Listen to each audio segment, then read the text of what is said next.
For how contained Patlabor was in the late 80s and mid 90s, it left a pretty strong legacy ignoring Patlabor 3. There was enough content in Patlabor to satiate the fans with the anime, the movies, the OVA, the novels, the video games too. But coming off the heels of a well-beloved political thriller that is Patlabor 2, how was one to possibly follow up? Ideally, returning to the status quo is the best option. Why play up on such a conclusive entry of the franchise when you can just return to where it started? The original formula that got Patlabor where it is today. And who better to write said entry than the man whose name you've probably heard of, Mamoru Oshii. This entry will take place over 10 years into the future after the events of Patlabor 2, and eye into what the Patlabor world is in the year 2013. It'll be live action as well. An interesting decision, but something that Oshii was pretty much into at the time. It'll focus on the next generation of members in Special Vehicles Section 2, Division 2, and how they'll manage in this new and daunting world. Okay, so the premise is interesting, but these guys don't really hit the same way the originals do. Okay, that's nice, hope to see it. Oh. So it seems that the fate of each member of SB2 varies. Noah and Asuma got a happy ending. Ota, Goto, Hiromi, and Kanaka had a rather lackluster story, but good for Shinji. So that's the thing with the next generation that really takes you out of it. This is the first episode, or episode 0 as they say. You already get blasted by Shige, played by his actual voice actor by the way, telling you that SB2 is experiencing a downfall. Way to put a sour taste in the mouth of the fans. Wants to hear that the world that we know and love has gone down the drain. I mean, Patlabor 2 wasn't exactly too kind to laborers, but to do away with them and the industry like that almost feels disrespectful to the world built up around by them. If this was like another universe or some kind of offshoot, I'd be a lot more forgiving of the premise, but in this world where giant megastructures can be built in a fraction of the time it'd normally take by these machines, why on earth would you just give up on them like that? Don't even get me started on the military labor part. Sure, you can argue real world practicality and all that, but through the entire franchise we've seen laborers able to contend with other military vehicles and equipment just fine. These were the rules and precedents set up by the franchise itself. Why go back on them to feed into this idea of the impracticality of mechs in a franchise centered around them? It's called Patlabor for a reason. Again, if this was an offshoot or a disconnected universe, I wouldn't be so harsh, but to think that this is core canon Patlabor almost feels disrespectful. But listen, this was just episode 0. I haven't covered the entire thing yet. This is just what they opened with. I shouldn't be too quick to be so hard on the show and its concept. It lasts about 13 episodes and maybe they'll make it all work. Before we get into the first episode, let's go over some developmental stuff behind the next generation Patlabor. Yes, this will be a plot summary. I doubt a lot of you would even try to watch it given the subtitles look like this, but if you're here for an overall review, then skip to the timestamp provided. First things first, this wouldn't be the first time there was an interest in bringing Patlabor to live action. The first time being a French filmmaker named Christophe Gans. I'm not sure what the premise was, and apparently it never made it out of the concept stage due to budgeting. Then Mamoru Oshii would try his hand at live action Patlabor in 1998, which is where we get this demo footage from. It was more to see what they can do rather than make an actual live action series at the time. Those who worked on the project at the time included CG director Hiroyuki Hayashi, digital supervisor Seiichi Tanaka, mechanical design and storyboard artist Atsushi Takeuchi, VFX supervisor Nobuaki Koga, and CG motion production by Toyoaki Amura and Shinji Arakawa. So, 25 years after the OVA is where Oshii was set on making his live-action dream come true. The series would have 12 48-minute episodes and a feature-length film. Mamoru Oshii and Kei Yamamura would be the script writers, with Oshii having a directorial position as well. It would be produced by Tohoku Shinsha and distributed by Shochiku. And finally, the soundtrack would be done by who other than Kenji Kawai. And let me just say, he works his magic with this show.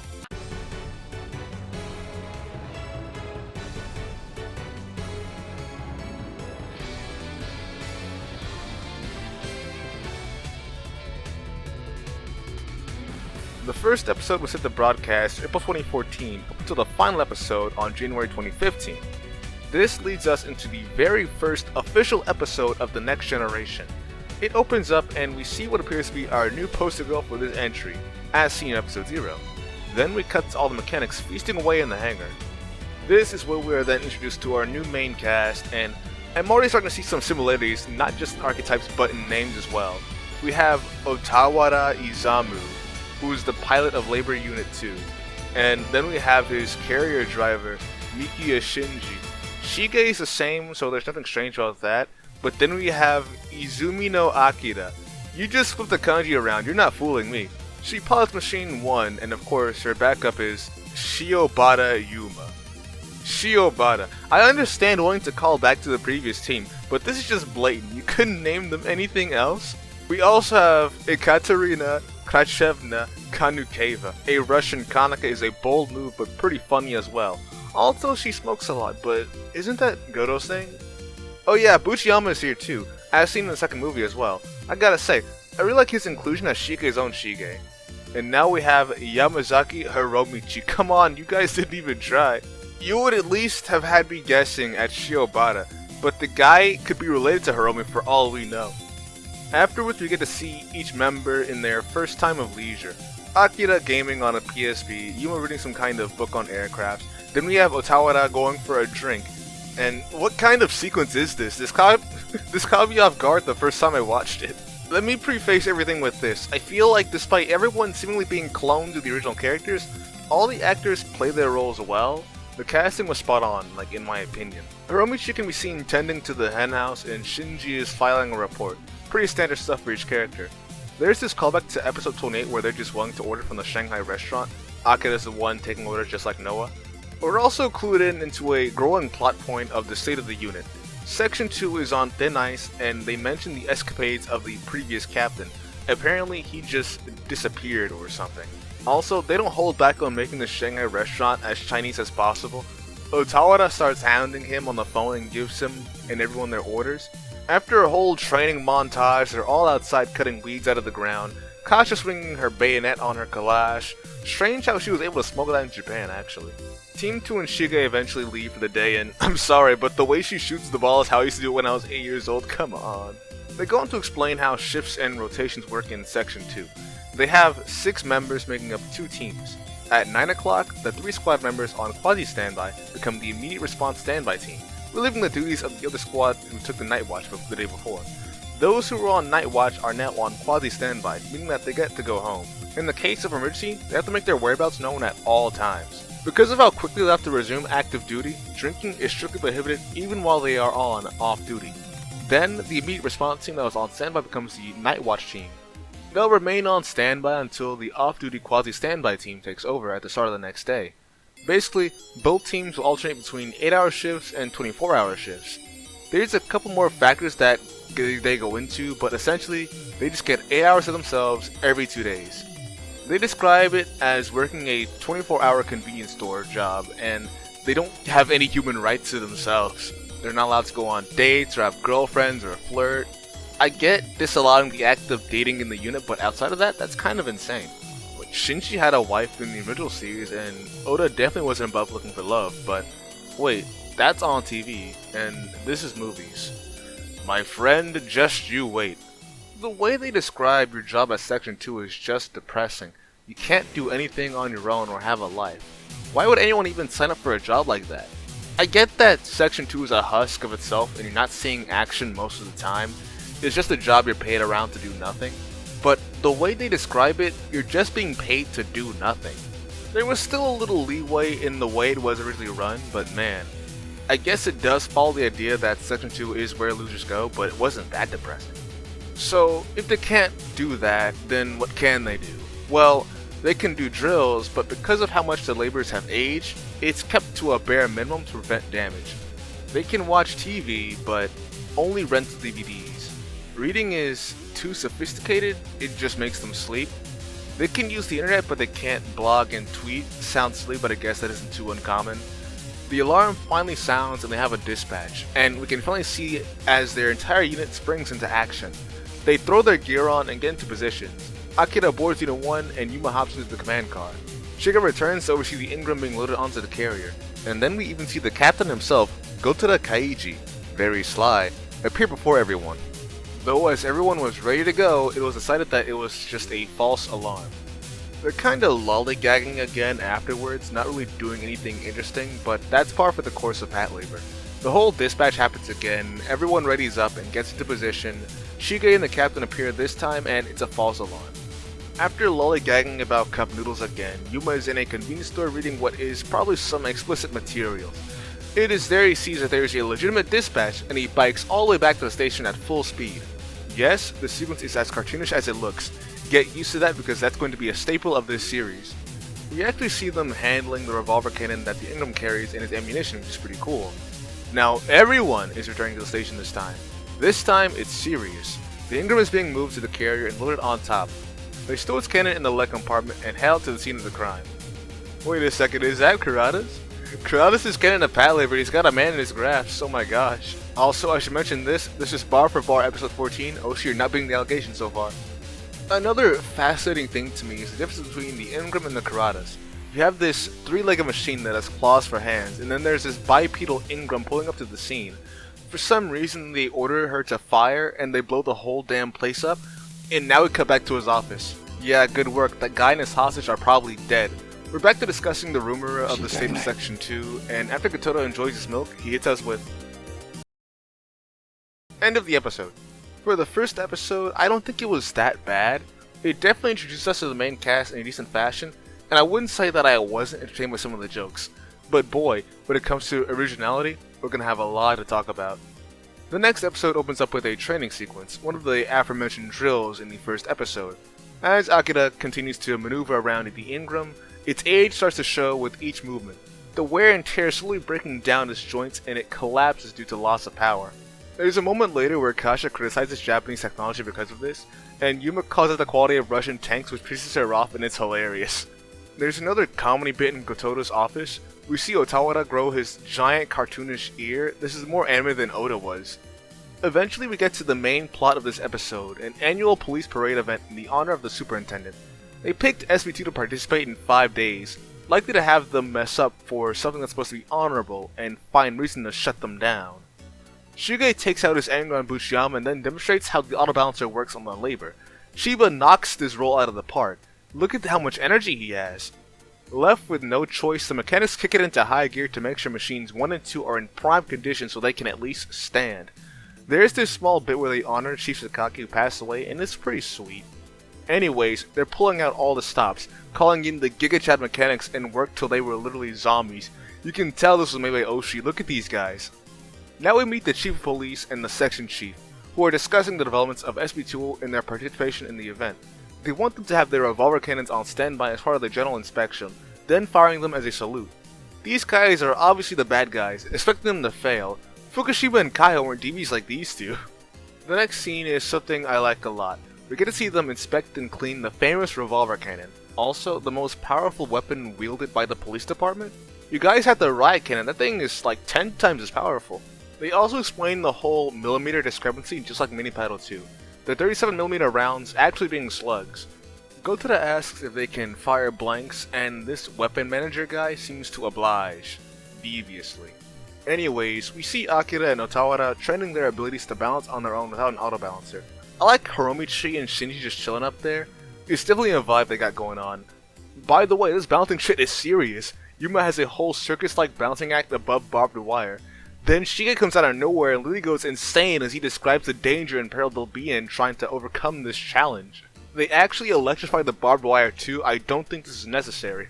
So yeah, Akira clears it pretty easily, only leaving Otawara, who then uses the power of the Drunken Master to overcome this challenge. He then sends Yuma into the slow-mo dimension and they all leave. Next we have them explaining how the salute will work. Kanbara and Otawara definitely have some kind of ulterior motives in this event. And we now see this suspicious looking shell being loaded into the chamber. More on that later. Gototo gets a call from the superintendent's office to tell them that he's coming right away, leaving Shige to get everyone on their feet. They raise the Ingram and all stand ready for the superintendent's arrival. So now we're here, and they lay eyes on machines 1 and 2 as they stand. Unfortunately, the salute is delayed as the superintendent general has to use the toilet, which then makes the trials and tribulations longer. The machines begin to sway back and forth as the auto balancer begins to fail. They switch over to manual mode and they can actually stabilize decently well. The superintendent finally leaves the restroom and starts giving a speech.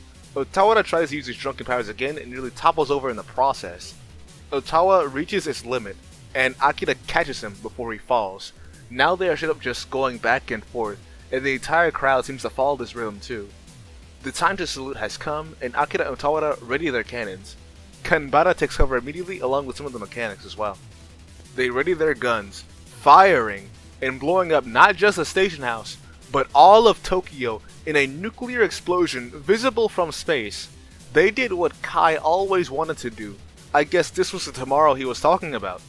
So yeah, the explosion was dramatic, but at least they're all still alive. Also Gundam and Dougram reference at the end. Who would have thought? This episode is primarily just comedy, following a similar formula to an episode of the OVA on a rather cartoonish level. Some of the things that happened in this episode look a little much even for early days of our TV. I can't say that it was still thoroughly entertaining. The acting and humor did provide. With that being said, the next episode starts out with Akira playing Tekken before the shift ends. As she's changing in the locker room, she sees Kasha's biker jacket and we're given an entire choreographed Tekken-style fight between these two. Akira is dressed as Ling Xiaoyu and is fighting against Kasha in her biker outfit. Then she bangs her head on the locker after being so engrossed in her daydream. Quite the way to start the episode. Akira then prepares to go to the game center, not before knocking Yuma on his ass, to where we see that this episode is undeniably some kind of Tekken promotion. There's this montage of people going up against this one old man, with all of them losing consecutively. I'm sorry, was that Harada? Did they actually get him for this episode? What? Anyways, Akira tries her hand at taking on this old man everyone calls Uncle. She gets low diff pretty bad several times over. That man is just cracked. She runs out of money and the old man drops some facts and logic on her before leaving all mysterious like. Outside, he runs into a bunch of hooligans who try to rob him. Unfortunately for them, Uncle isn't just cracked in the game, but is cracked in real life. He low diffs all three of the crooks and drops more facts and logic before leaving. Akira witnesses this and feels inspired to go and find out more about this guy. No one at the game center is able to give her a good answer, though she's able to find him at a restaurant. They talk for a little bit and Uncle here drops a little word of advice after telling her his backstory over a game with Xevious. He alludes that his skill in gaming comes from his skills as a pianist, going to games after his career failed. There's also this part where he gets his order and Akira takes a plate and puts it over the screen and his ship just gets destroyed. It's funny to me because it reminds me of that one Geometry Dash meme. Before he leaves, he tells her that he's giving her 1 week to prepare, and with that, Akira's first course of action is to assault all of the mechanics in the station.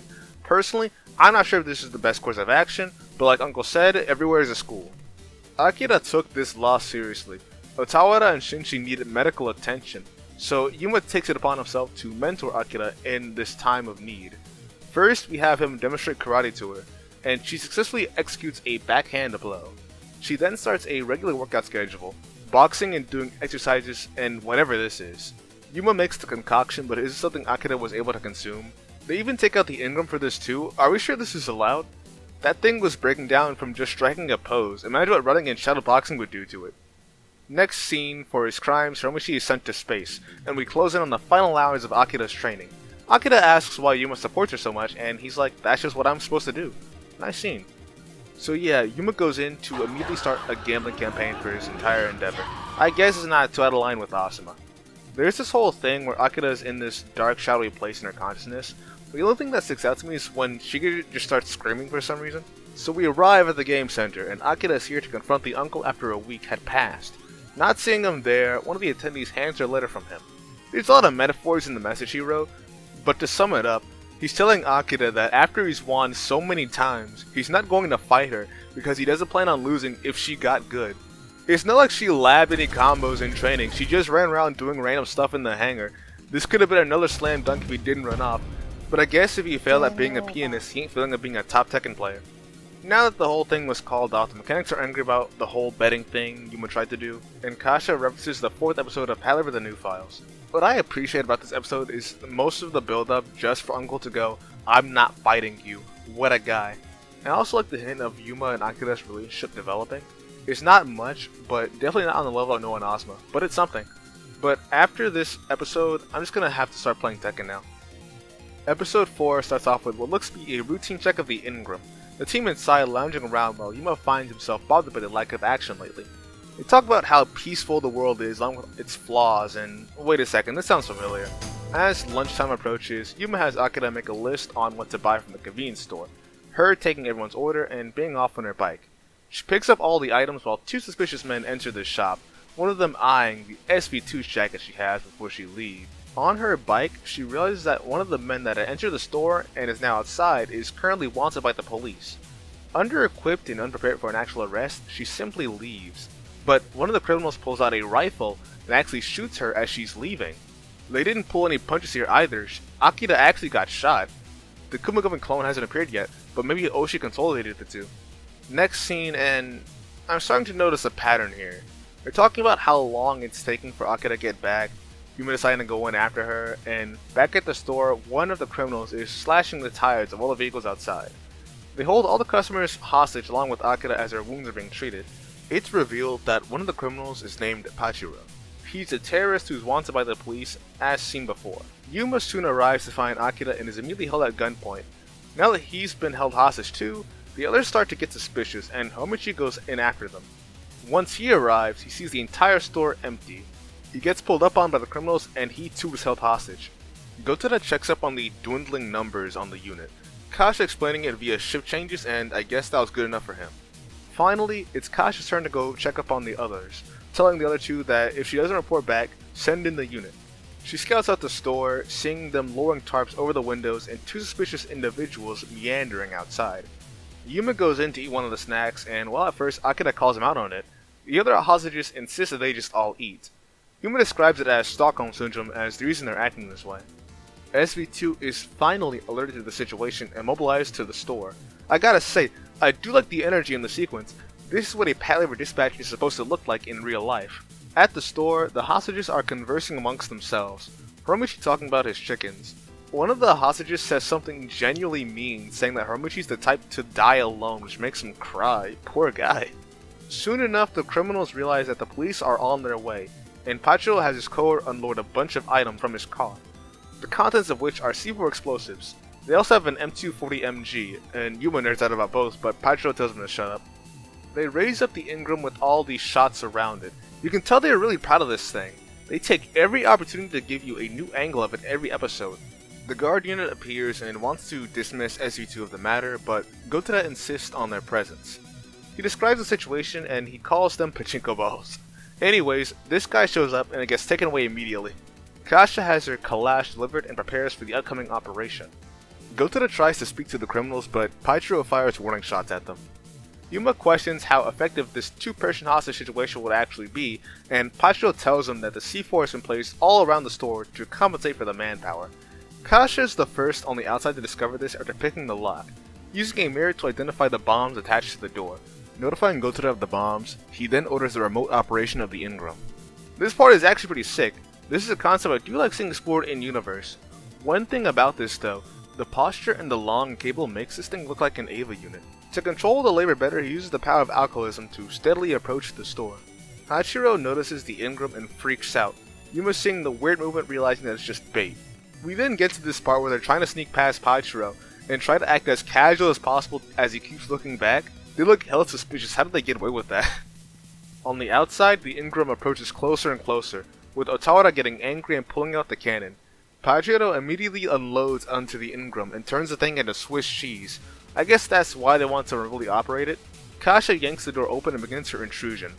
Gun ready, she starts blasting, filling the entire place with holes. Hachiro returns fire with his own gun, though the hostages start throwing food at him to distract him. As the two are in a gunfight, they start shooting up the food in the air, and this looks like the most amazing product placement ever. Pachiro picks up his machine gun and also just unloads everywhere. Do you know what you're shooting at?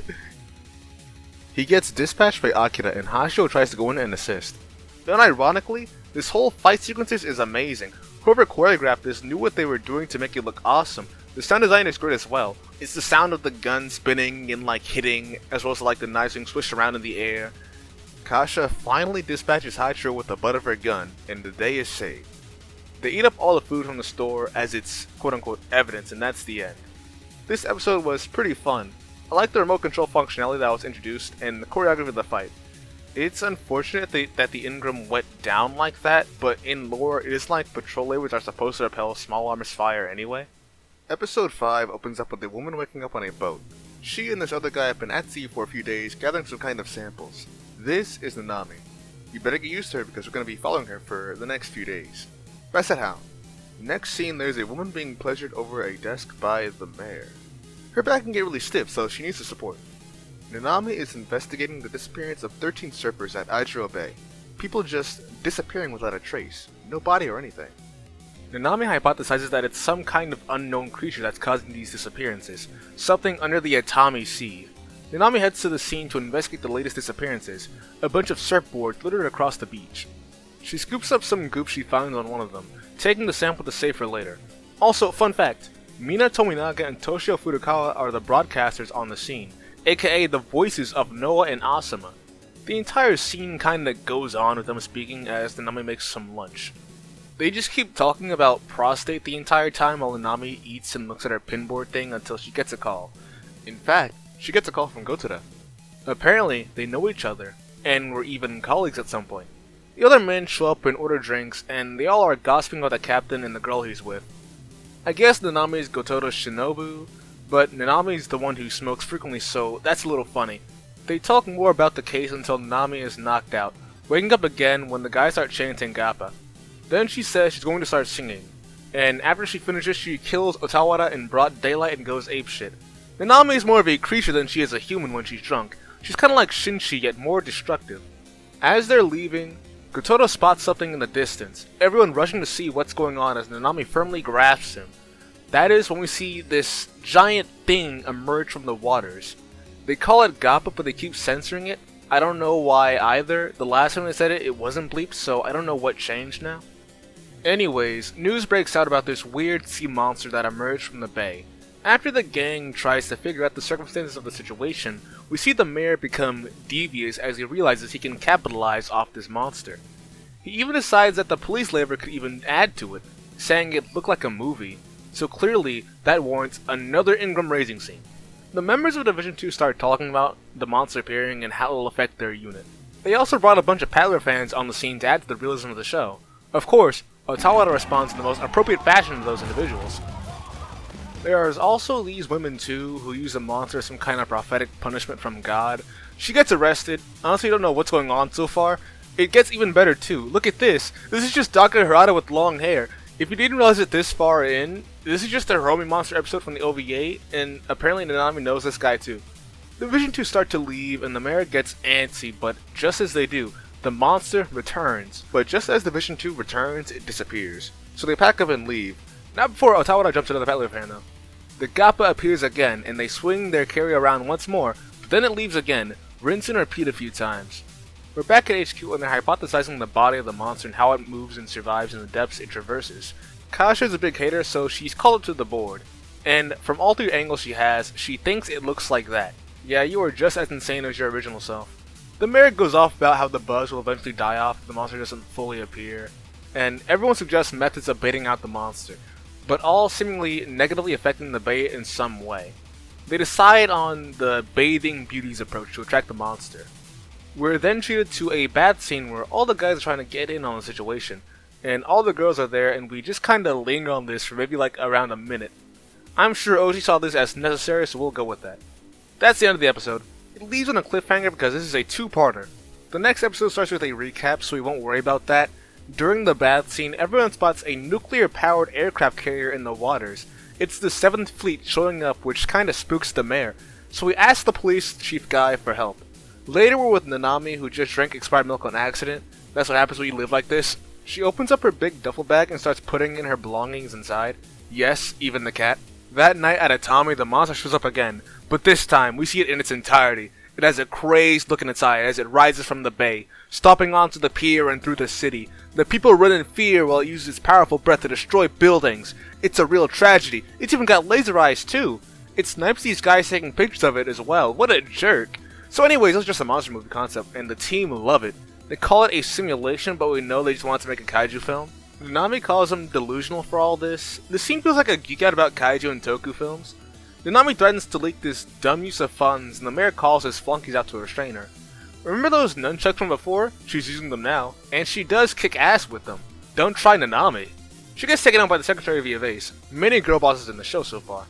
But being held in confinement won't stop Nanami. No, she's swimming across the entire bay, If I had to put her on the woman chart, she's a big contender for most insane. Now this whole kaiju film production thing is in full swing, and Nanami arrives just in time to confront the mayor about all this. Unfortunately, he still is really into this whole monsters having created for all the tourists arriving. I refuse to admit this part was planned too. She did this on accident and they rolled with it.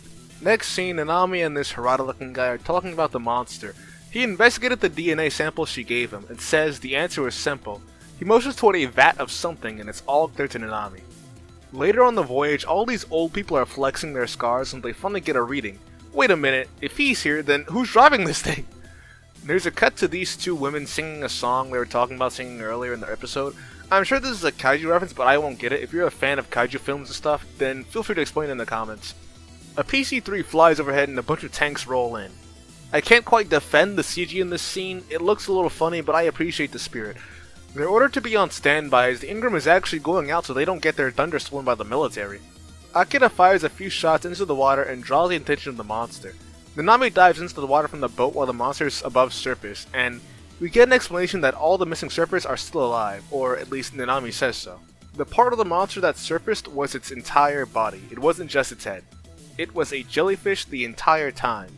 It captures creatures in its body and perverts them in endotoxin. That's a crazy way to just live for a few days, but all of them were rescued, but that's still a little messed up. At the end, it's hinted that these jellyfish thing can breed and spawn, which prompts this terrifying scene when you think about it. But that's the end of this episode. Genuinely, I think Oshi was trying his hand at a kaiju film in the most palatable way possible. When I first watched it, I did find myself a little bored since it stretched across 2 episodes. Now I don't really mind it as much. I guess it's alright. Episode 7. The episode starts out with this guy talking on the phone about a bomb he placed at the SV2 building. He's got a hood over his head and his voice has this distortion placed on it so he couldn't be identified. Akira and Otawara ask what Shinji heard on the phone, him telling them about a bomb threat, and they're questioning if it's legitimate or not.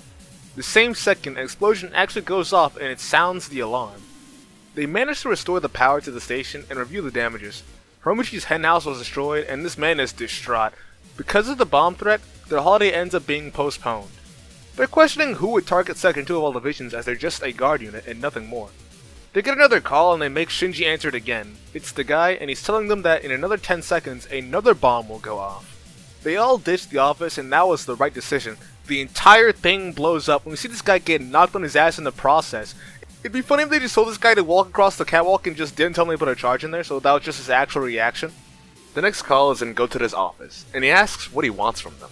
The bomber says he'll give them 1 hour to find the next bomb before it goes off. Ignoring the question, Shige has the entire maintenance team search the place high and low within the time frame. There's this Shiba Inu scene which is pretty cute. It's the K9 unit of Section 2 and it just keeps chasing its own tail, it's adorable. They're all searching all the lockers and Otawara has a boatload of alcohol in there. I don't think that's allowed, but okay. Akira is just a full-blown gamer. She has fight sticks, a game controller. She's even got Rob in there for some reason.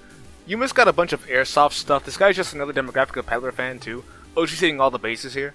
The mechanics eventually find a suspicious container that says do not open and they freak out about it. Though after popping the lid, it's just a bunch of dirty magazines. They change plans and start finding even more dirty stuff. This is extremely familiar if you've seen the new files. Buchiyama's even getting in on this. How shameful.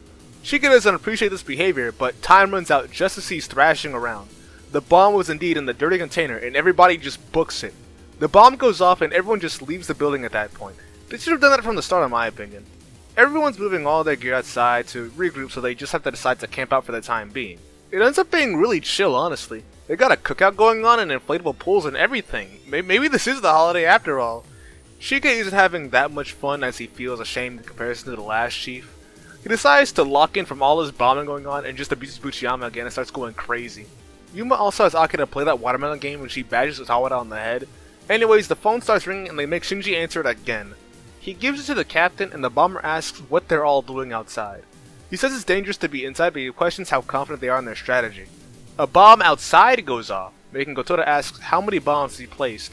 Him saying a lot. A delivery truck rides into the station and everyone gets down. The guy looking around trying to find someone to give the package to. Gotoda just has everyone bum rush the guy and then they carefully observe the package delivered. Kasha has bomb defusal training, so she isn't beating mechanic allegations anytime soon. She opens the box to reveal one big boiler bomb looking thing. She carefully opens it up to see its internals. There's only one real relay switch, so she has to be careful. A few tense moments later, she notices a devious smirk on the delivery guy's face, and she just kicks the entire thing, as it wasn't a real bomb in the first place. The actual bomb was in the delivery truck the entire time. She tries to take off in the truck, but Yuma does it himself. Really ballsy move. Maybe I can respect this awesome alike. He jumps out and has the thing drive into the dock, where it finally blows up right behind him. Thankfully, Yuma survives and becomes a new man. Akira calls out to him as he faints, and though he may need to be hospitalized, everything was alright in the end. Everyone's cleaning up after the mayhem, and Akira can be seen holding one of his grenades. Shige is outside relaxing in a pot, and if you've seen the new files, you should know how this turns out. There is a 6th bomb this entire time. End of episode. I gotta say, so far, this has been my favorite of the bunch. The plotline isn't borrowed from any existing Patlabor media. Yes, there are some similarities when it comes to what it's referencing, but overall, the episode feels mostly original. I like how fun it felt along with how tense the atmosphere was during the bomb defusal scene. I also like little moments where we see Akira does have a somewhat tender side when it comes to Yuma after his risk he took for everyone's safety. Episode 8 starts off more seriously than usual. We see the skyline of a city as a sniper scope focused on a car passing along a highway before the sniper fires a shot into the windshield. What a way to start an episode, especially with a nice upbeat opening killing the mood, jeez. Police dog. So all the goobers are fooling around the office until Gotoda goes looking for Kasha, who's swinging her bayonet around the middle of the hangar. Gotoda takes Kasha to the Department of Foreign Affairs and we're introduced to Takahata, which is the same name as the guy who showed up on TV. Wait a moment. Anyways, the guys here play back the footage of the shooting to Kasha and Gotoda, it being a terrorist attack on a Russian government officer, the Minister of Foreign Affairs. After he was killed, he was then replaced by this guy with an equally ridiculous name as Ivan Ivanovich Ivanikovsky. Because of this, they're looking to find a suitable way to defend against future terrorist attacks. Scouting Kasha, she is part of the FSB as an exchange. Kasha is able to explain the circumstances of the previous shooting, suggesting that they just don't visit Japan, though the department wishes to prove the capability of their defenses in the police department. To which then, Kasha suggests counter-sniping, and volunteers as she too has sniper training. Golgo!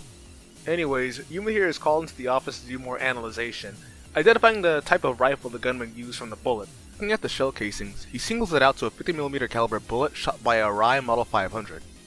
Kasha then receives her rifle, the SVD. Yuma would be there to help adjust her sight to get a better shot. These two are probably the biggest military nerds on the team, so I kinda like this pairing. I also like the reaction from the others as Kasha fires each shot, beginning to wear their ear protection. Takahata from Public Security shows up to the captain's office as she has new information. There's footage from around the time of the sniping that shows a suspicious man carrying a case. Kasha is seemingly able to recognize him. The guy is former KGB, a retired agent and instructor who also coached Kasha in sniping. He's been in contact with criminal organizations in Russia, which is why he committed the shooting. They call him Red Golgo too. Speaking of Golgo, everyone seems really into that. This guy murders someone and you're making anime references? This is how you get wojacked on Twitter. Kasha leaves early so she can prepare to combat Sergei, not before Yuma abuse. Kasha goes around mapping out points of interest before the counter-sniping campaign begins, triangulating each possible location from building to building. This is all happening while bits of advice from Sergei plays in Kasha's head. We're even treated to a flashback where Kasha and Sergei were still in contact with one another, her lighter being a kind of memento from him. The games have begun, and the police are carefully watching the car and wait to figure out Sergei's location. This mission is pretty important for not just SV2's existence, but also a test of Kasha's loyalty, as Takahata is somewhat suspicious of her commitment to this mission where she's targeting her former mentor. On the outside, Sergei is lining up a shot on the car, covered in a tarp to prevent an aerial view of himself. Before he can pull the trigger, he hears Kasha's voice over his earpiece, and the two minorly converse over key things every sniper should know. It even gets a little personal too. Sergei then tosses up a coin, which makes a bunch of birds fly up and alerts her to Sergei's location. He fires first and misses. Kasha returns fire as he struggles to load in the next round. The two finally trade shots, and the sniping campaign is over. Everyone is still going out while Kasha is back at her bayonet. Was she did having an effect on her?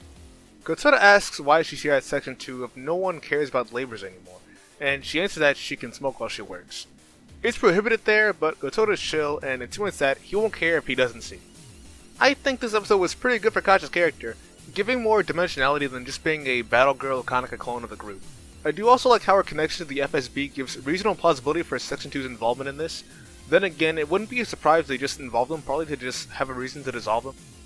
Episode 9 begins with another skyline view of Tokyo, describing it as a giant beast.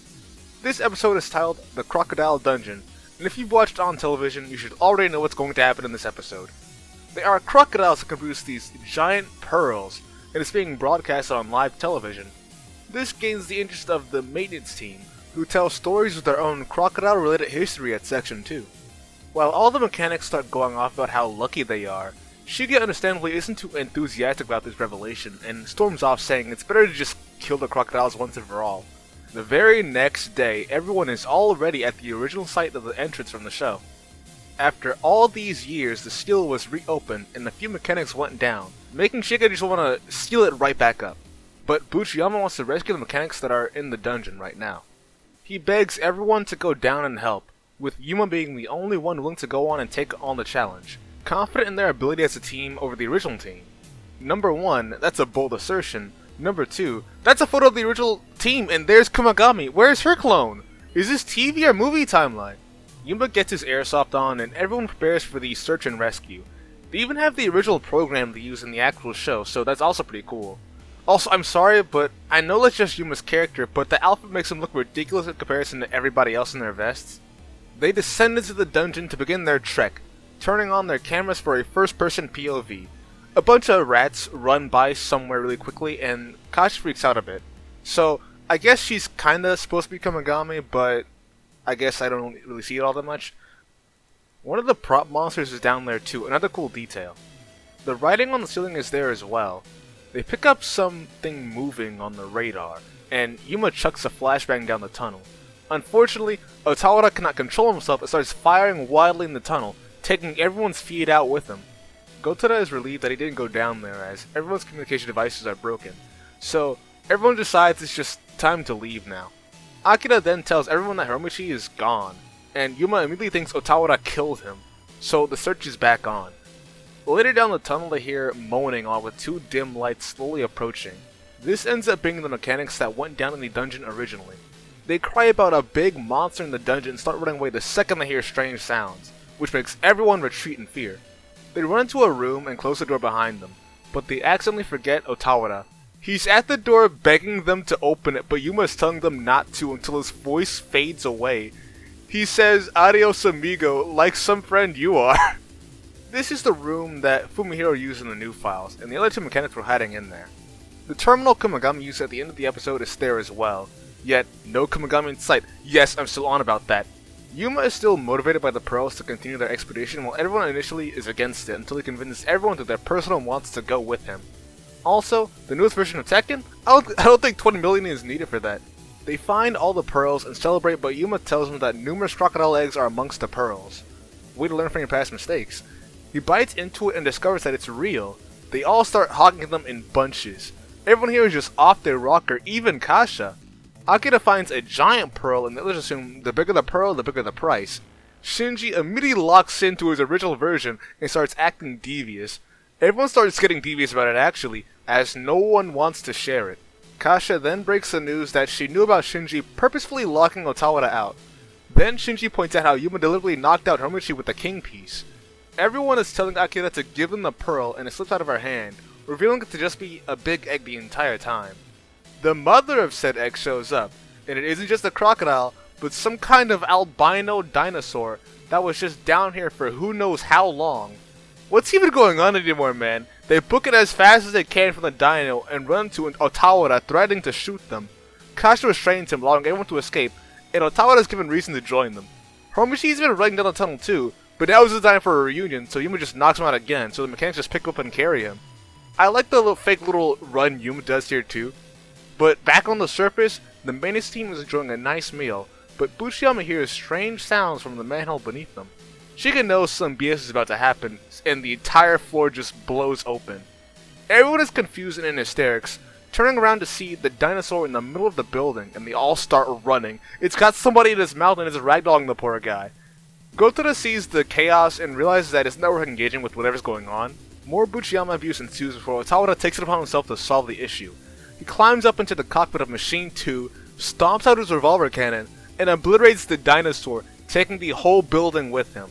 The first time is tragedy, the second time is comedy, the third time is just ridiculous. Yes, this was bar for bar the dungeon episode, nothing more about it. The Albinosaurus, whatever it's called, did catch me off guard, so I'll give it that. It was pretty funny. Episode 10 starts with some old footage of a four-legged military labor similar in shape and functionality to the HAL. It seems to be some kind of demonstration of its capabilities. Two of these Russian guys admiring how well it made, yet saying how it was created in the wrong time. This show just has a fascination with Russia, I'm noticing that. So anyways, Akira notices these men in black guys who are at the building again, to where we see that Takahata is back again about a labor, yes, it's basically Red Labor Landing. She wants Division 2 to cooperate, saying them perfect for the job, but Gotoda declines at first. She leaves but still believes they'll end up helping her out. Late at night, this Paichiro guy all the way from episode 4 comes back, riding on a bus and receiving intel from this woman behind him. He gets off at his stop and this guy starts trailing him, though he dispatches him and steals his gun. Poor guy hurt his elbow trying to be all flashy like that though. He gets into a taxi and requests the driver to go to Niigata, holding up a gun and basically references the same scene from TV. According to the department, he managed to escape incarceration and is on the run. The guy trailing him earlier was a cop, which has gotta be embarrassing. His entire campaign is basically Inubashi's same one too. According to Takahata, he's going to Niigata to steal a military Russian labor that's being shipped to Japan, leaving Gotoda to take the mission just like Takahata said. Just like Red Labor Landing, Yuma and Akira put on the job. Yuma describes the Bauk, I don't know how to pronounce it. Apparently this thing was made in the 1980s during the Cold War, but they call it a labor. And labors weren't a thing until the 90s, but that's just me being a nitpicky lorehead. So, the two arrive at this shopping district and get approached by mother and child, as there are still some people who are fans of Section 2, but it being the mom who's interested and not the child. I kinda like that detail. Takahata talks more about the labor and the mission, basically saying that all the three-letter agencies showed up because of it. Low-key, I think some of those guys just are tourists and she's just insane. Akira and Yuma arrive at their quarters and oh my gosh, all the rooms are booked and they have to share. This part kinda just goes on. They eat, Akira bathes, and does the thing Noah does, both of them. Again, poor guy, and Yuma gets a call from Gotoda checking up on them. This part is the same too, Paichiro going through the harbor, taking out anyone who potentially halts his progress. He keeps doing these flashy takedowns too. If you had supers like this, why did you use them on Kasha? The machine gun didn't do anything. The action is pretty exciting though, so there's that. That's when he finally steals the Bauk and goes on a rampage through the streets. Yuma and Akira follow him in a hot pursuit, though they need to meet with Hiromichi who's bringing the labor over. Takahata has the security force pick up the leftovers on Paichiro shooting everyone up. Meanwhile, the guy's being chased by the traffic police and the chopper, so then he decides to just blow them all to hell. They try and set up a barricade to halt him, but I don't know what their plan is here. It's not like that thing would have been stopped by a bunch of riot shields. Yuma and Akira get a hold of the Ingram and they have to act as a front line to stop the Bauk. Yuma's got a plan to fight against the thing, abusing the depression angle of its cannon, and then the location will be coming from to take it down using the revolver cannon. At first, the plan seems foolproof, but they forget the thing has legs and they can just lower its body. Yuma tells Akira to hurry up and fire, but she waits until she gets a good angle on the Bauk. The slugs hit one of its legs and starts wildly sliding down the road, exploding right before it makes contact with the labor. More Yuma abuse too. I think it was a bit unwarranted. Gotoda congratulates them for their hard work. Apparently, Takahata just let him go. I don't know why, he's still evil. While this was bar for bar Red Labor Landing, I will give this episode some leeway cause, to be honest, we're gonna go this entire series without some labor on labor action. We've had the Ingram for like 10 episodes, and I think it's pretty cool they use it for something other than just standing around or just shooting. To be honest, it is still just shooting, but at least there is some retaliation. The CG looks pretty good too, and I'm always happy for an action-oriented episode, so yeah. Episode 11 starts with Akira outside brushing her teeth. Gotoda going out to give her some advice about her youth, basically telling her to touch grass instead of game all day and night. She's checking her mail to see that she has an invitation to an alumni homecoming that'll be on a luxury cruise. Yuma yaps about all the things that could happen with the classmates she had, but she doesn't want to go at first. He asks why and she says there's no one she wants to meet and throws the invitation away. She starts talking to herself, mentioning how you're not cute if you pilot a labor, and that's just wrong. She starts hearing things and are put into this flashback. It's like she's reminiscing about the past in the setting of the station.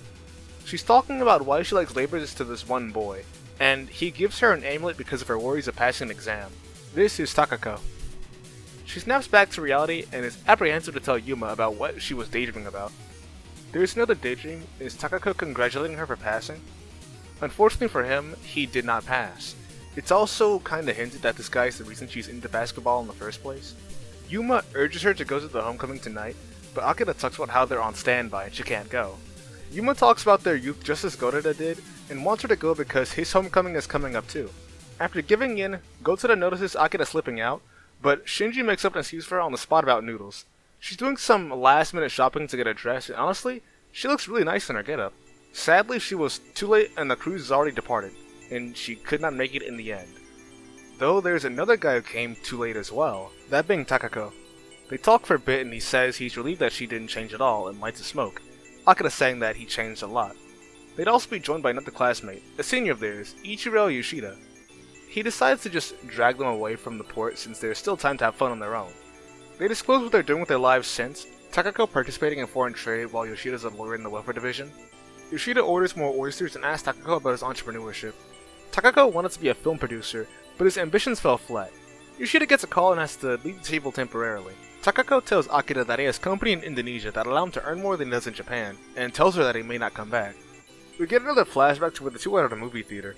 He corrects the translation of one of the movie posters up front with a pen. Akira asks to watch the movie, but they'd have to wait until May. But by then, they won't be in high school anymore. The clerk catches them outside and they run off together. And it does look like they had a warm history with one another. Back at Section 2, they actually get a dispatch causing Yuma and Shinji to start freaking out. Hiromushi and Shinji don't want to take Akira's place, so Yuma takes responsibility and tries to load in himself. Gotoda asks what he's doing, but thankfully the dispatch was misreported and called off. But Gotoda is now hot on their case. Akira, still with her classmates, is talking about her job at Section 2, calling the labor strong and gentle. Takako says her dream came true, and Akira asks if she was successful as well. Another flashback, we see Takako insinuating that it's probably best she become a housewife as her dream may not come true. This is all due to the fact that he's still upset that he failed the exam. He tells her to stop enforcing her values on others when she disapproves of the things he just said. Yoshida gets back to the table but leaves because those oysters did a number on him. Takako decides to drag Akira off while he's gone, booking it from the restaurant in the same way they did from the theater. Meanwhile, Yoshida leaves the restaurant after getting a call from the security department and looks for a certain suspect. Then we see the two walking along the harbor, and this shot is really good. I like the bright city lights in the back as the two are shrouded in shadow with blue accents. We didn't get cinematography like this in any of the previous episodes at all. Akira asks why he gave up on making movies, and Yoshida would answer. Making movies wasn't his dream at all. He's a criminal, wants it for fraud and corruption. He sells counterfeit goods online for crazy pricing. He wanted to leave to Indonesia to escape the law. Yoshida was a criminal investigator this entire time. Takako immediately restrains Akira, but she manages to throw him off of her. Yoshida tries to arrest him, but those oysters kick in again and he throws the cuffs toward Akira to finally arrest Takako. She hesitates, but she cuffs him. Then she would ask what dream was he selling. He answers, The Long Goodbye. That was the movie they wanted to see, and now they'll never see it together. Yoshida thanks her for the help and asks her how she knew he was a cop. She answers that welfare jobs don't involve security. They soon part ways and Akira is back to bawling at the base. She hears a voice and turns around. This time there's no Daydream though. It's just Yuma. He's saying that he's losing hope in his alumni homecoming too. He notices that her little revolver amulet is gone as well. Gotoda starts yapping again, walking by the two, and they get a dispatch. I also wonder how many takes they had to do for this, because I bet she did not make it the first time. The episode ends with a flashback along with what happened after Takako's arrest. Her taking off her amulet and tossing it into the waters. This episode was basically Snow Ronda, but instead of Asuma it was Noah. The high school reunion invitation, and spending most of the episode with a past love interest. This episode has the love interest actually a lot more tangible than Snow Rondo, so there's that. The overall premise isn't entirely original. It still suffers from just kind of taking from something that already exists. But the way the episode was shot and how it gave a bit more room for Akira's character to breathe, I think it's just fine. Episode 12 starts and it opens up with a recap of Patlabor 2. Then they also mention that time bomb keeping them from dissolving Section 2 as well. We cut to this UN operation and one of the guys hands what appears to be Shinobu a letter. These guys are going down this hallway before something catches their eye, apparently being some kind of prostate cancer the police commander has. This means that the position may end up being handed off to someone else, and it also may threaten the existence of Section 2. Gotoda and Shige start discussing that time bomb and whether or not it really exists because of it. Afterwards, Shige receives a package that was addressed to Gotoda, meeting up with him as he's fishing on the docks. Shige asks if there's something he wants to protect, citing that the previous captains had something like that too. He leaves Gotoda the package and leaves as he opens it. The contents being a small phone with the contact information of the Kaiichi Goto. He tries calling, but it doesn't end up going through. Gotoda then decides to pay someone a visit. Someone you all should know. It was none other than Yukito Suge in prison, I thought they'd court-martial this guy for that stuff he pulled, but no, he's been here for 10 years. Gotoda asks if he believes in his own definition of justice. Suge asks why they asked something like that. He responded that Goto and Shinobu had something they wanted to protect. They believe in their own justice. He brings up the events of the coup d'etat, considering that he did all of that in the name of justice. He asks what the reason for the war was, and he mentions the part where he was asked why he didn't just kill himself. He responds because he believed in that justice. Visitation would end, and we cut to the scene of this crew maintaining a helicopter. We then have an abrupt cut to Akira loading into the Ingram. She activates the sensor, and honestly, that use of the fin on the Ingram is genuinely pretty cool. The machine is able to take a few steps and maneuver around and not break down like a hunk of junk. After seeing this fantastic display, Gotoda tells Shige that he has something to protect, answering that it isn't justice like the previous captain, but doesn't exactly tell him. He then actually gets a call from Goto, and he asks where he is. Goto tells him something, but we don't exactly hear it. There's then a cut to this helicopter we saw before, flying over the waters, and that's the end. That's episode 12. Abrupt for a final episode, I know, but this only serves more as a preview into the movie, The Next Generation Patlabor, Tokyo War. There, all the stuff will make sense. Hopefully. The movie pretty much opens the same way episode 12 did, now showing kids handing the letter to the guy and him giving it to Shinobu. We cut to a scene of a missile approaching the Rainbow Bridge, and yes, this is exactly what you think it is. After this, we see what all the members of Section 2 are up to while this is going down. Otawara specifically is just beating a bunch of random people up on the beach, but he is putting in work, so there's that. This guy Gotoda is here watching some woman pole dancing until he's called out in the middle of the entire show. He's called to the office because of Otawara beating up all the people on the beach, but admittedly, at least all those people are criminals. This is where he's told about the Rainbow Bridge bombing, and this guy calls into question what he was doing at such a time like this. Later, everyone is eating as they discuss the recent happenings, trying to deduce if it was simply a regular bomb or an actual missile. Sometime after, we see Yuma watching this girl playing basketball all by her lonesome. He admires her skill in bowling, but is immediately turned off by her wicked smirk. We're then led to this scene with Gotoda and Takahata. They're trying to use the TV, but it's still connected to whatever console this version of Tekken is on, and they struggle with it, but after fiddling around, they get some kind of footage of the actual bombing. Takahata then has the footage play back, focusing on the missile that was used and where it was fired from. At first, they identify it as a Hellhound, but conclude this is a modified version of the original Hellhound, the Grey Ghost. 3 days before the bombing, a helicopter was hijacked from its testing grounds. Gotoda wondering what the possible use for it being. Public security has been investigating a certain group possibly tied to it, the followers of Suge. Takahata asked about what he and Suge talked about, but as we may know, he only asked Suge his definition of justice.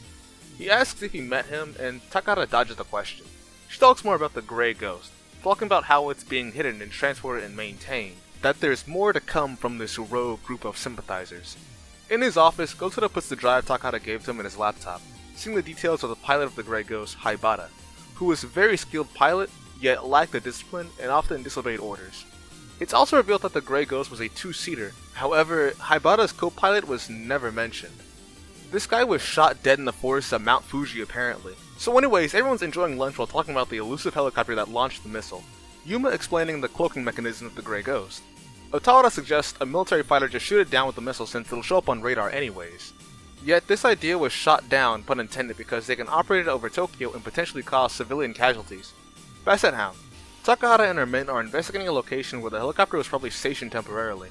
She plays back the sequence in her mind, visualizing how the maintenance effort looked while they were there. She goes on to inform Gotoda about the mock supply depot they'd set up. Those that developed the helicopter came from an airline company in Tokyo that went bankrupt. Takahata finding this out from the bank account of Haibata's dead co-pilot who wanted hush money. Before the company went bankrupt, they made one big purchase, a dummy company. They have a basis of operations where they most likely maintain the helicopter in secret, but foreign affairs are unable to do anything as of right now. This leaves just the police and public security to pursue the case until further notice. They take off in this hovercraft, and this is a sponsorship by the way, and they go down some of the rivers in Tokyo. There's a whole monologue they have about justice and war and a Suge and all that, but this is just Arakawa's flow, you can't trick me. Gotoda returns to the station, looks at the ground plans for the base before yanking it out and thinking about the justice talk he had with Takahata. He'd get a call from this woman and meet up with her at the airbase. This is revealed to be Shinobu. Gotoda asks why Goto won't show up, and she answers that Gotoda wouldn't listen to him. He asks what legacy is, and she talks about the coup d'etat from all those years ago. Specifically when she was being reprimanded for meeting with Tsuge and failing to arrest him. Afterwards, Gotoda recounts that both of them disappeared shortly after the incident, and the agreement's made to preserve Section 2 for the foreseeable future. It's revealed that the time bomb that everybody was talking about wasn't really a real thing, at least not something tangible at all. She asks what Gotoda wants to protect, and the scene cuts back to the station. Shuge tells Gotoda that they are not allowed to operate the Ingram until further notice, not liking Gotoda's frequent absences as of late. He asks if they can mobilize it, and Shuge just stops him right there, saying that if he thinks he's Goto, he is not seeing the light of day. He leaves, and that's when Gotoda has Otawara call up the entire division. We then see Yuma scouting out, the team doing a rather illegal investigation led by Gotoda.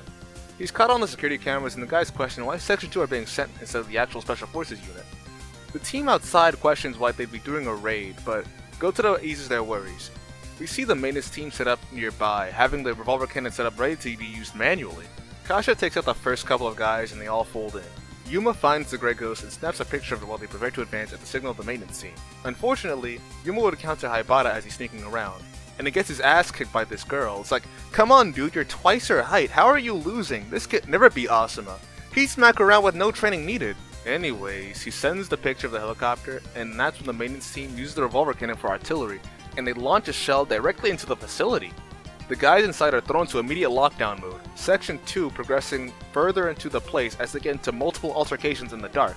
This part is unironically sick, even if it's all flashiness. The terrorists are trying to speed up the liftoff for the Grey Ghost, not having any more time to waste now that Section 2 is actively pursuing them. They make it to the main room, Kasha requesting another shell to give them more cover. It gets launched but blows Kasha out of her cover, leaving her with just a handgun instead of her AK. Shinji locks in and tosses it back to her as another shell lands inside. She requests another shell but they ran out, only leaving them with common shells, and it doesn't really do anything. Haibata loads into the helicopter while Gotoda orders them to retreat, public security now on their way to handle the rest of the operation. The Grey Ghost starts up and takes off, blowing through the side of the warehouse and firing at public security along with the maintenance team and their artillery. She then takes out the police on the ground blocking the way too. Yeah, some of these guys are just dead. After all the hard work, it looked like the mission just fell through. Yuma sees Gotoda break a shot and realizes that Haibata was the same girl he saw near the beginning of the movie. Takahata and Gotoda are pondering with the whereabouts of the helicopter, out of any possible leads or ideas. She asks if SV2 is being disbanded after all of this, Gotoda answering that he thanks his predecessors they even got this far. She says he's wrong, saying tradition can be inherited by creating a new one, and that Shinobi would have agreed. A lot of basketball in this movie. I guess when you don't have labors you can still ball. We got more stuff on Haibata, her father being part of the local government. She graduated from a public high school with good grades, and she was pretty good at basketball too, but we knew that. Her personality problems only appeared when she enlisted. Other people who knew her all described her the same way. She wasn't too out of the ordinary apart from any other person, all except the fact that she just laughed all the time. Gotoda has like Scrabble letters arranged as no file, but rearranged them as no life. I just wanted to mention that. So now the Grey Ghost is being stationed at this pier, the terrorists finishing up the maintenance for the day. Haibata gets inside and begins the main act of the entire campaign. Number 1, say goodbye to the station house again. The first time is tragedy, the second time is comedy. However many times it's happened by now is just insane. She even shoots a few missiles just to rub salt in the wound, jeez. Everyone hid outside and Shuge is understandably upset at this. I would too, how could this happen by helicopter twice? He tells everyone to get ready. Now is the time for Section 2 to do their stuff. Gotoda is now at the big menacing table being confronted for abandoning his post at an emergency standby. He zones out, probably thinking about how familiar this all is. His phone rings and he receives news that the station house got turned to ashes. He then gets called on his other phone from Shinobu and tells her that the storm is finally here. The curse of tradition, it never ends. Everyone wants answers from Gotoda after the phone call, and he answers "Don't touch me." What a guy. He says he's sick and tired of all of them and will follow his predecessor. They order to detain him, but Gotoda knows that the helicopter is coming and takes cover effective immediately. The entire conference room ended up getting shelled by Haibata, and Gotoda uses the chaos to escape. She doesn't stop there, she keeps going. Everyone is ordered to avoid government buildings and take cover. Another wild helicopter has been let loose on Tokyo. She eventually lands for a resupply and attracts the attention from gawkers all around. A single squad car shows up, and they immediately use a maximum force against it. The Grey Ghost flies again, and the fighters are now on the trail of the Grey Ghost. This effort is in vain as they can't actually lock onto it, so oh well. The guys on the ground get cornered by public security and Takahata does some terrorist abuse for information. They send in these 2 helicopters. The guys inside are actually familiar with Haibata, but this is also in vain too. Gotoda hears that the last supply they did was the last supply they'd ever do, that they'd planned to destroy the helicopter after this mission. By this point they had already won, but Gotoda wants them to pay. The Grey Ghost grounds these 2 guys in order to retreat. Now Gotoda is theorizing that because of Haibata's lack of discipline, if they set up on a bridge with their labors, she'll be attracted to them to enact some kind of revenge for the attack they did earlier. That's when they'll be able to deliver their own justice. Gotoda tells them that they're free to leave if they want, that they'll be disbanded anyway. Everyone decides to stay along for the ride. Takahata would call Gotoda up and tell him about a finding that her men had. It was the grave of Haibata, dead at 13 years old. He asks who's in the helicopter if she's dead, but he doesn't get a response. On the bridge, Shige can only guarantee 3 minutes of movement in the Ingrams as they raise them up, their presence garnering Haibata's attention just as Gotoda hypothesized.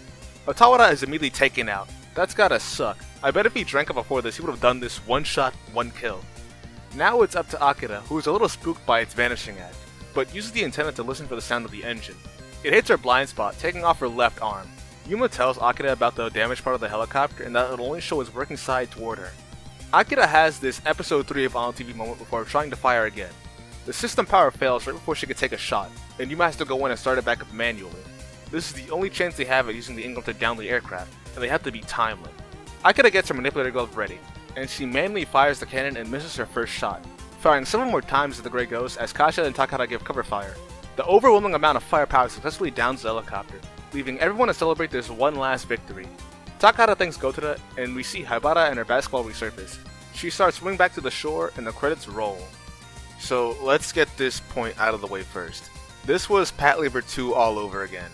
It was pretty blatant, up front even. The missile and the bridge bombing, the boat ride with the monologuing and scenic shots, all the references to Suge, the previous events, the shelling of the station house, and the attack on Tokyo. I don't know how you can do all of that again and feel good about it. I feel like this movie hinged too much on Patlabor 2. The only thing Gotoda would even talk or think about is tradition or his predecessors, Goto and Shinobu. It almost leaves no room for his own character because he's too caught up on what they do. It's not like he grows out of it too, he just keeps bringing it up. This is how they did it back then, so this is how we're doing it. Like, come on man, be your own guy. Sharing the name is one thing, but you don't have to be Kaiichi Goto. Also, did we need to bring back Suge and his gang? I'm still convinced he should have been court-martialed, not in prison. If I had to list positives, the action scenes were great. I liked the lighting, I liked the choreography, the ending was pretty cool, but I think too many things just weigh this film down for any of it to matter at all. It feels like part of this film was just Oshii being a bit of a nerd and showing off all the cool military stuff despite it almost not mattering.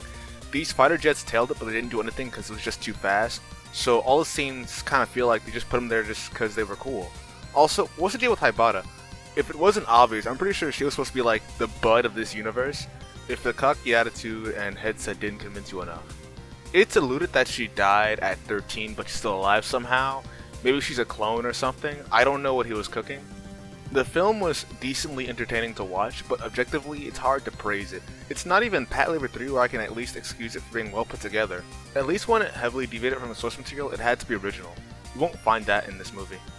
To move on to a more overall review of The Next Generation, I'd say it's best watched as a parody of Patlabor rather than some serious entry you'd watch like TV or Patlabor the movie. You'd come out more satisfied if you're just here for the jokes and references rather than anything too competent. I said before in the beginning of the video, the world is created here doesn't work, and it goes against the pre-established rules already set by the entries it's deliberately taking from. Patlabor's world was built by laborers. They are the core of the franchise and heavily involved in every entry one way or another. To do away with them is absurd, and to try and reinforce this claim using real-world logic just doesn't make any sense either. I've done my military labor video already. If all these factors that went into the decline of labor's uses were present, do you honestly think they'd make as many military laborers as they did? With real-world logic, the dream should have died at the Type 97. But with Patlabor, it's the fact that they work is what makes them special. All these laborers work one way or another, inspiring them to create more to handle many different tasks and challenges faced by humanity. I understand it's most likely budgetary reasons that they couldn't go all on TV with their labor usage, and I get that. The Ingram that they have is probably just a quarter of the budget already. But here's the thing, Patlabor can still work without the heavy involvement of labors. The OVA and the new files is proof of this. You don't need to destroy this world to create this new one due to the challenges you're facing when producing all of this, because now it just feels mean-spirited. Almost in the same vein as what happened to everyone. Noah, Asuma, and Shinji got a happy ending, but everyone else either had alright or depressing ones. And then you replace them all with characters with the same archetype and names. If you named them all something else, you honestly could have gotten away with it. All these characters don't act exactly like the ones they're copying. They can all work well on their own, yet you still tie them to the legacy of characters through their names, which inadvertently encourages the comparison. In many episodes, you'll see that they are capable of being their own characters. They have defining traits that separate them from the original cast. If you let them be their own characters, the entire thing greatly would have benefited from it. This also goes with the episodes too. Nearly half of them are basically mirrors of episodes from the anime. It's hard to view the Next Generation on its own when it feels like you've already seen most of it save for the twist at the end. Admittedly, when they do change things up, it can be entertaining, but you can only go, I've seen this before, so many times in the process of watching it all that starts to get a little repetitive. I think if they took all the little interesting bits they had in these episodes and used them in episodes that weren't blatantly lifted from the anime, it could have been entertaining. Runaway Red Labor could have been awesome if half of it wasn't just Red Labor landing. I genuinely liked the bomb defusal episode too. It definitely felt like Patlabor. That along with the convenience store episode. I liked when they explored new concepts like the remotely controlled Ingram, and then giving its antenna a functional use in the movie that aided them. I also liked the dispatch sequences a whole lot. When you explore the technology and world of Patlabor rather than distancing from it, you genuinely create something interesting. If I had to rank each episode, it looks something like this, placements depending on how original and entertaining the episode is. Episode 0 being a real stinker and a turn off, with episode 4 probably being the best. The movie isn't on the list because I don't want to rank it. Not to toot my own horn, but if you ask me to rewrite Tokyo War, here's what I do. Since the police commander has cancer and it threatens the existence of Section 2, everyone just braces for the oncoming dissolution. That is until a series of incidents start occurring in Japan, all caused by a new, surprisingly powerful labor that the government finds itself ill-equipped to handle. Now that the world has moved past labors, it has forgotten how to actually defeat one without just dropping bombs on it. So, Section 2 has to step up to the plate and attempt to stop this labor from continuing to trouble Tokyo, as they are the last people who actually have the know-how of dealing with labor-specific crimes. This entire situation is the deciding factor of whether or not Section 2 can maintain its existence. I admit, it's literally the Griffin, but with the amount that the Next Generation already lifts from the anime, it's not going to hurt to do it again at this point. At least this way with the concept, it ties back to Division 2's fight for its own survival in a meaningful way, not just to the Next Generation, but Patlabor as a whole. It also holds themes of tradition and passing on to the Next Generation that the movie kept going on about. Instead of little references to the Shanghai restaurant codename and "this is what Goto would do," you'd have the passing of the actual knowledge and experience from the previous team. That way you'd preserve the legacy of Section 2 and prove its usefulness. The Next Generation was an entry that came and went without too much fanfare. Not even Masami Yuki, the guy who spearheaded the Patlabor concept, knew a thing about it when it was coming out. When you look at the reviews, you kinda get the same sentiment from the fans overseas. A lot of the criticisms are pointing out how depressing Episode 0 is, and how it's a shame that the labor doesn't move a whole lot, and the lack of battles. One stuck out to me mentioning how he was dismayed that Oshii was rehashing his own ideas. That, as well as him inserting his own war theory into Patlabor where it ultimately just doesn't fit. Some say you can enjoy the Next Generation if you're at least a fan of Oshii's of the works. Some say you won't if you do. I myself don't mind the Next Generation really. I had fun looking at it my first go around, but when I have to look through it with a critical eye, its flaws become so apparent that I find it really hard to defend it. The way it's been written feels like it's trying to avoid being Patlabor the most Patlabor way possible. They pushed aside the labors, but they also have these scenes where they raise up the Ingram to show it as a spectacle despite its decrepit state. They don't even call it the Ingram in the films. They say the labor or machine 1 and 2. The Next Generation costed 2.2 billion yen to produce, and Tokyo War made 207 million yen. That includes the director's cut. The numbers of how much the actual series made was never released, but that goes to show the legacy left behind the Next Generation. It now lives on through the prop Ingram they made for it, where they periodically raise it up for people to take pictures and gather around it, so it wasn't that all bad in the end. There were also novelizations made, but I don't have the novels, and I'm not gonna buy them. I don't think Mamoru Oshii will be involved in any more Patlabor projects. He isn't involved in Easy Y, and no offense, but I consider that a good thing. Here's to hoping that Easy Y doesn't go the same route with the next generation. With that being said, like, subscribe, and I'll be seeing you.